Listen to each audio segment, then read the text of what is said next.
చాలా కామన్గా చేసుకునే టొమాటో పప్పే ఈరోజు నేను చేస్తున్నాను. నా స్టైల్ ఒకసారి చూసి ట్రై చేయండి ఫ్రెండ్స్. దీనికోసం నేను వేడెక్కిన నూనెలో ఆవాలు జీలకర్ర పోపు వేసాను. దాంతోపాటే కాస్త ఇంగువ వేస్తున్నాను. ఇది వేగంగానే దీనికి ఒక పెద్ద చెంచాడు కారం వేస్తున్నాను. కారం వేసేసి ఒకసారి కారం కలిపేసేసుకొని దీంట్లో నేను చింతపండు రసం వేస్తున్నాను కొద్దిగా.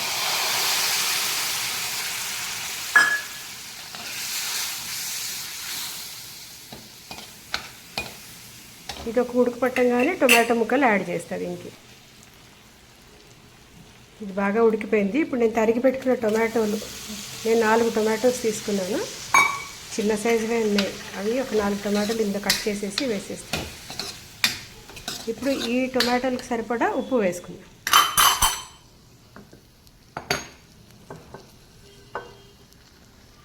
మొత్తం ఉప్పు వేసేస్తున్నాను. పప్పుకి టొమాటోలకి ఎంత మొత్తం ఉప్పు ఇక్కడే వేసేస్తున్నాను. ఆల్రెడీ పసుపు వేసుకుని ఉడకబెట్టుకున్నాం కాబట్టి ఇక మరి పసుపు వేయక్కర్లేదు. ఈ టొమాటోలు ఉడికిపోయాక ఉడికిన పప్పు ఇందులో కలిపేసేస్తే అయిపోతుంది. పప్పుతో పాటు టొమాటోలు కూడా కుక్కర్లో పెట్టేసుకుని ఉడకబెట్టేసుకుని పైకి తీసి పోపు వేసుకుంటే చాలా ఈజీగా అయిపోతుంది యాక్చువల్లీ. కాకపోతే పప్పు విడిగా ఉడకబెట్టుకుని టమాటాలు పోపులో మగ్గించుకుని చేసేది ఒక డిఫరెంట్ ఫ్లేవర్ ఉంటుంది. అప్పుడప్పుడు టైం ఉన్నప్పుడు ఇలా ట్రై చేయండి. దీనికి కూడా ఎక్కువసేపు ఏం పట్టేదు, కానీ డెఫినెట్గా దానికన్నా ఒక 5-10 మినిట్స్ ఎక్కువే పడుతుంది. ఇలా చేసుకున్నది ఎక్కువ ఫ్లేవర్ఫుల్గా ఉంటుంది. టైం ఉన్నప్పుడు ఇది చేసుకొని పక్కన ఒక ఆలు ఫ్రై కానీ, అరటికాయ ఫ్రై, చామదుంపల ఫ్రై, ఏది లేకపోతే 4 అప్పడాలు వడియాలు వేయించుకొని కూడా ఈ పప్పుని హ్యాపీగా ఎంజాయ్ చేస్తూ తినొచ్చు. ఇలా ఒక పంచదార కాస్త ఒక 1/2 టీ స్పూన్ పంచదార యాడ్ చేయడం వల్ల టొమాటో టేస్ట్ చాలా బాగా ఎన్హాన్స్ అవుతుందండి.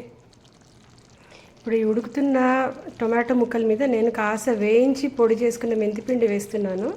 ఇలా మెంతిపిండి పుల్ల పదార్థాల్లో కలపడం వల్ల ఈ చింతపండు వల్ల వచ్చే ఏమైనా దోషగుణాలు ఉంటే ఈ మెంతిపిండి వల్ల, మనం కలిపే బెల్లం వల్ల అవి బ్యాలెన్స్ అయిపోతాయి.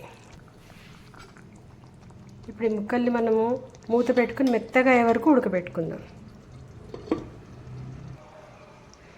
ఒకసారి చూద్దాం టొమాటో పరిస్థితి. చక్కగా ఉడికిపోయింది. ఇప్పుడు ఉడికి మెత్తగా ఎన్ని పెట్టుకున్న కందిపప్పు ఇందులో వేసేస్తున్నాను. బాగా కలిపేసేసుకుంటే, ఇది మనం ఇత్తడి గిన్నెలో చేశాను నేను ఇవాళ ఈ పప్పుని, కాబట్టి వెంటనే దీన్ని డిష్ అవుట్ చేసేసుకోవాలి. పుల్ల పదార్థం కదా, ఇత్తడి గిన్నెలో వండుకున్నంత సేపే, వంట అవ్వగానే మార్చేసుకోవాలి. ఇప్పుడు నేను దీనిలో కాస్త కడిగి పెట్టుకున్న కరివేపాకు కూడా వేసేస్తున్నాను. అయిపోయిందండి. గుమ్మగుమ్మలాడే టొమాటో పప్పు అయితే రెడీ అయిపోయింది. వేడివేడి అన్నం మీద పప్పు వేసుకుని కాస్త నెయ్యి వేసుకుని పక్కన 2 అప్పడాలు కానీ, ఆలు ఫ్రై, చామదుంప ఫ్రై అలాంటివన్నీ పెట్టుకొని తింటే ఇంకొక ఐటెం అక్కర్లేదండి. హాయిగా కడుపు నిండా తినేయచ్చు. రుచికరమైన టొమాటో పప్పు నా స్టైల్లో ఎలా చేయాలో నా వీడియోలో చూద్దాము రండి ఫ్రెండ్స్.